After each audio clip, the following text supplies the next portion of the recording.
పరిశ్రమలు, గ్రామాలు, పట్టణాలు, వాళ్ళంతా కాలుష్యం దాంట్లోకి వస్తుంది. First you have to arrest that. అది ఆపకుండా మూసి బ్యూటిఫికేషన్ ఎట్లయితుంది, ప్యూరిఫికేషన్ ఎట్లయితుంది? వికారాబాద్ నుంచి స్టార్ట్ చేయండి మీరు. అసలు ఆ వికారాబాద్ దగ్గర ఎస్టీపీ పనిచేస్తలేదు నీ గవర్నమెంట్ వచ్చినప్పటి నుంచి. వికారాబాద్ మురికంతా ఇళ్ళకే కలుస్తుంది. అసలు దాన్ని పట్టించుకోకుండా ఎంతసేపు పేదల ఇండ్లు కూలుస్తా, పేదల భూములు నేను ఆక్రమణ చేస్తా, ఎక్వైర్ చేస్తా. ఎందుకు పేదలు ఎంట పడ్డావు?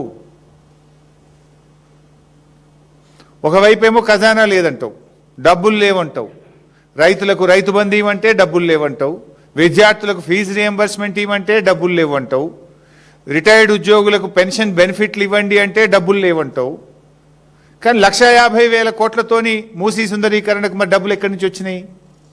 అంటే నీకు రైతులంటే నీకు మనసు రాదు, రిటైర్డ్ ఉద్యోగులంటే నీకు మనసు రాదు, ఎస్సీ ఎస్టీ బీసీ విద్యార్థుల స్కాలర్షిప్ ఫీజు రియంబర్స్మెంట్ డబ్బులు ఇవ్వమంటే నీకు మనసు రాదు.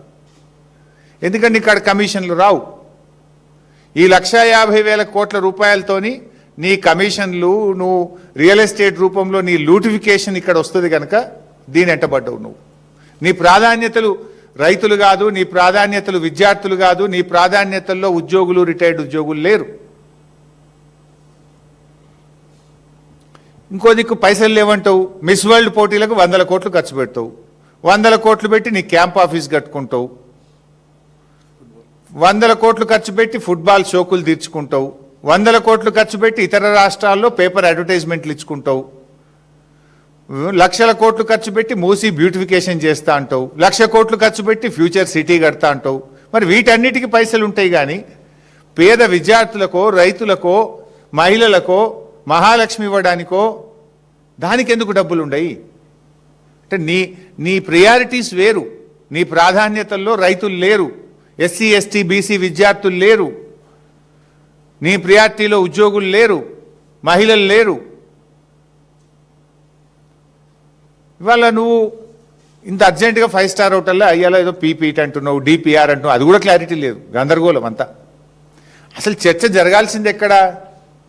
మూసీ పరివాహక ప్రాంతంలో ఉన్న ప్రజల మధ్య చర్చ జరగాలి. ఆ ప్రజలలో ఉన్న భయాందోళనలు తొలగించాలి. ఆ ప్రజలకు ఉన్నటువంటి అనుమానాలను నివృత్తి చేయాలి. అంతా ఆగమాగం, సగం సగం, ఏది సరిగా ఉండదు. నీది అన్ని అబద్ధాలు, Goebbels Goebbels Goebbels. Revanth Reddy కాదు, గోబల్స్ రెడ్డి నువ్వు. నేను ఆధారాలతో సహా చెప్తా, ఉత్తమాటలతో. ఎన్నడన్నా దేవుని మీద ఒట్టు పెట్టి కూడా మాట తప్పినవు నువ్వు. మొన్న మిర్యాలగూడలో మున్సిపల్ ఎన్నికల్లో పోగానే మున్సిపల్ ఎన్నికల తెల్లారే రైతు బంధు పైసలు వేస్తా అని కూడా మాట తప్పినవు. నువ్వు మనిషిగా ఒక మాట మీద ఉండేటువంటి ఇది నీకు జీవితంలో లేదు, రాదు. నీకేదో వెనకటి శాపం ఉన్నట్టుంది.